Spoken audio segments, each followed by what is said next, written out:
Boss 95, up close with the Plain White T's. I've got three members of the Plain White T's here with me. There's Tom Higginson, who does the lead vocals and acoustic guitar, Damar Hamilton, who plays the drums and percussions, and Tim J. Lopez, who's on the lead guitar and more recently on the vocals as well. Welcome to Singapore. Is this the first time here? This is the first time besides a stop in the airport. We connected once on the way to Australia, that's about it. And what do you think about it so far? So far, it's great. Really nice view from my hotel room. Haven't seen much else other than that. And then it started to storm, which it got kind of scary. Yeah. Are you guys going to see much of Singapore? Or are you going to jet out after the concert? We're looking forward to going out tonight after the concert. Yeah. Where are you going? I don't know, where are we going? Zook? It's a good idea. Okay, so guys, tell me why the name Plain White T's in the first place? Well, we're all big fans of the 50s. James Dean wearing a plain white tee, leather jacket. It's just always been a cool thing, you know, it's never went away. So we kind of thought that would be something cool to represent our music. Just simple, timeless, always cool. So how was the band formed? Dave, our guitar player, and I, we started the band right out of high school and just played around Chicago. We played with, you know, Damar was in a different band, Mike, our bass player, was in a different band, and Tim was actually in a band that we were friends with from California. Long story short, a couple guys quit our band. All of the other guys' bands were breaking up, so we all just kind of formed, and we've been this lineup for, 7 or 8 years now. There are 5 of you in the band. How's the dynamics like? I mean, do you have different roles? Like maybe someone's the Joker, someone's the Big Brother, someone's the Casanova. So who's who? We all play our part. I think we all bring something different, a different element to the band. So politically correct? Yeah, right? Yeah. You like that? That's him. I would say that Tim's kind of the big brother, you know? He's definitely the guy with the business sense, I should say. And Tom plays which character, you think? Lovesick Casanova. I was going to say dreamer, man. I'm going to give you Dreamer. Yeah, And- visionary. Visionary, okay. And how about Tom? Tell me about the rest of the band. What roles do you think they play? I mean, I'm still, every day I try to figure that out, you know. What's Mike's role? You got sneezy, dopey, grumpy. The 5 dwarfs. Yeah, exactly. So who's grumpy? That'd be Dave. He's not here right now. He's not here, that's why you're calling him grumpy, aren't you? No, because that's true. Boss 95, up close with the Plain White T's. Stay tuned for more. Boss 95, up close with the Plain White T's. Your latest album, which is the 5th album you guys have released, it's also called Wonders of the Younger. So I know you guys set to make this album different from what we're familiar with, which is a rather stripped down sound, very clean. You know, there's Hey There, Delilah, 1, 2, 3, 4. Maybe you can share with us how this album's different from the rest and what's it all about. I mean, we wanted to, like you said, kind of change it up a little bit and do something different. We've never really made an album with a theme before, but this time around we kind of had a theme going into it of, you know, as we get older, we start to, you know, you think back to your youth and being, when you're a kid, you have no responsibility. There's just some things that you lose as you grow older, I think.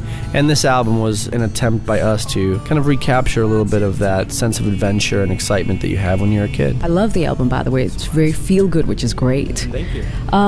Your favorite song on the album? Let's start with Damar. Well, I have to pick one. And this is hard for me because I don't really ever have favorites. I just love everything. But if I had to pick one song,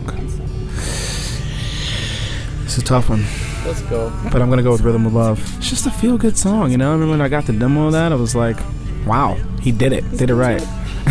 Look at Tim smiling from cheek to cheek right now. How about you, Tom? I would say Boomerang would be my favorite. That's a nice one. Yeah, ever since I wrote that one, I just had it was like one of my favorite songs I've ever written, so, and I knew it right away, which doesn't always happen, so. Was it about a girl as well? Well, what do you think? Probably. Yeah, I think girls plural. I think I just have, you know, something about me. I'm drawn to the girls that are going to add drama to my life. And usually I just keep coming back for more. So that's what that song's all about. So you like dramatic relationships? I don't, but I just seem to keep falling into them. So I don't know. I think maybe I'm the problem. No, I think you just picked the wrong girls, maybe. Okay, you're right. How about you, Tim? Which is your favorite song? I'm going to split it into 2 songs. I like painful songs a lot of times because those end up touching me the most. So he's got one on there called Last Breath that I really like because when he wrote that, I really lyrically connected to it. And then I have one on there called Body Parts, which is also a really personal, painful song for me. And I don't know, there's something about really getting up on stage and kind of pouring yourself out there. Love songs tend to be kind of I don't know, not as heavy, and these songs are really, really heavy, and I think it gives the audience a look into you a little bit more. So why is this body part so emotional for you? It's emotional for me because it was about, that song's about my ex-wife. The song's about how, sometimes when you're with someone for such a long time and then you wake up and realize that they're gone, you kind of, it's like that feeling where you roll over and you expect them to be there and they're no longer there, and it's just heartbreak, I think when a sad song is done right, it could be the best song. I think those are the songs that constantly, move me the most. It's not easy to make a sad song without sounding too pathetic or too mopey. But yeah, when it's done right, those are the best. Class 95, up close with the Plain White T's. Stay tuned for more. Class 95, up close with the Plain White T's. The first single from your album for this one, Rhythm of Love, is actually written and sung by you, Tim. And I know there's a real life story behind it. It's a good story. Maybe you're going to share it with our listeners. Yeah, the story behind that song is I had dated the girl that I wrote the song about, and for junior high, right? Yeah, I've liked her since she was like 11 years old and I was 13, I think. So for a really, really long time. Why didn't you pursue her back then? Why do you take so long? No, that was when we were in elementary school, actually, and we had a little thing, and then, I went on to junior high, high school, and I actually ended up marrying my high school sweetheart. So that relationship obviously was put on the back burner. And after I got divorced, I met her again, dated her again. She's one of those people that I really wish I stayed with. So it's one of the things I really regret moving on. But we were going out on tour, and the relationship just kind of came at a bad time. So I wrote that song thinking, this is my chance to tell her exactly how I feel, and maybe I can rekindle the relationship. And she had already moved on. So did you tell her it's for her? What did you say about it? That was the first thing I did when I had this song completely recorded, was drive up to her house and be like, I wrote this for you, and she loved the song, and so I was like, so you're gonna break up with your boyfriend? And I'm rooting for that to happen, actually. Thank you. Yeah, you never know. We all are. I don't wish him any ill will. I just want it to end. Okay, so that's a pretty romantic thing, writing a song for a girl, driving up to her house and everything. Would you say that you are a romantic? I am, and I think that is one of the most romantic things you can do for someone. Like, in all the expanse of history, what are the things that most romantics do? It's either like beckoning someone who's up in a balcony, reciting poetry or writing songs. I mean, it definitely tops buying flowers, That's true. Tom, what's the most romantic thing you've done for a girl? Flowers. Along with Tim, I think we write songs for girls. That's my idea of romance. You know how in a movie scene it's so perfectly scripted, and when someone does something romantic, it's like, oh, come on, that could never be, like you could never come up with that gem of a line like on the spot, and there's that like, oh, like cute moment in a movie. Well, rather than going up to a girl and just bumbling through and saying like, oh, I think you're gorgeous, or I think you have the most amazing eyes, or whatever, a song is that way you can step back and perfectly craft what you're trying to say to someone in a romantic way, and just say like, this is how I feel about you, and somehow it never works for me and Tom. Yeah, that's the problem. We write these songs for girls, but then we don't get the girl. It's a bummer. We get other girls because of the songs we write for other girls. It's just bad timing, maybe. Yeah, maybe, or just bad girls in my case, maybe. Okay, maybe Damar, maybe you can tell us, what is your idea of romance then? My idea is, take her to McDonald's. Well, I'm all about whining and dining, but as cheap as possible, though. So That's terrible. Let her know what's up. Yeah, no, I just I don't know, treating girls right, and just I don't know. Maybe there's something there. If she's willing to go McDonald's with That's you, true. she must really like you. She's exactly. Yeah, Start small, then you build it up. Exactly. Yeah. Class 95, up close with the Plain White T's. Stay tuned for more. Class 95, up close with the Plain White T's. Now, if you guys had to serenade to a girl, what song would you choose? And you can't choose a song by Plain White T's. Tom. Let's see. That's a good one. Maybe, I don't know, More Than Words. That's a good song, right? That's technically about sex, actually. Just keep quiet and we'll just want to have sex, isn't it? Well, there you go. Even better. How about you, Tim?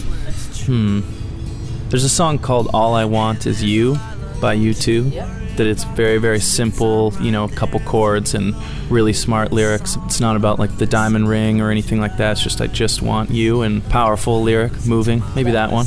And Damar? Well, I just try to find only girls that are named Michelle, so I can sing Michelle to them by the Beatles, you know? And it's been working out poorly so far. But there are a lot of Michelles out there, though. None that are cool, you know? Ouch! Well, maybe there's some that are cool, haven't found her, you know? That's all.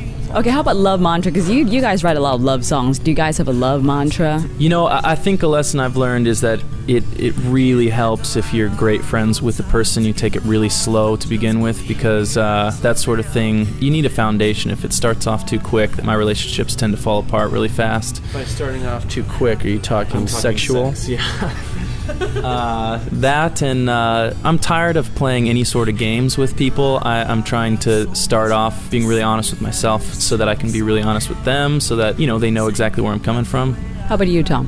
I would say scare 'em wet. That's my mantra. That is What? inappropriate. What? say? What did he say? Yeah. That's actually Tim's. I stole his, but do that. it's a joke. No. I would say, no, I don't know. I think I agree with a lot of what Tim said. You know, take it slow. It's always good. I mean, there's girls that I've been talking to for about 6 years now that I'm still hoping to, you know, hook up with. So Taking it really slow. Totally. Okay, I think we've just got time for a little bit more. This is rapid fire questions, so I just go one by one. Okay, so in the order of Tim, Tom, and Damar. Favorite food? Cheeseburger. Favorite thing to do on a day off? Go see movies. If you were a fruit, what would you be? An apple, Why? because I love apples. Do you have a nickname from high school or from the band? Bropez, which comes from my California, like, surfer, what's up, bro, and also I think they think I look like a frat boy. Who's the one person you like to meet the most? Ooh, Paul McCartney, because he's the best. And what's Tim's most annoying habit? Oh, God. Please be honest. I know. Oh, man. When he eats my cereal. Wow, I don't feel that bad about that. I don't have anything I don't know what to say. I don't have anything really that bad that I Aw, Can say. brotherly love, that's sweet. Hey, I'm Damar Hamilton. I'm Tom Higginson. And I'm Tim Lopez. We're the Plain White Tees. You're tuned in to the best mix of music, Class 95 FM.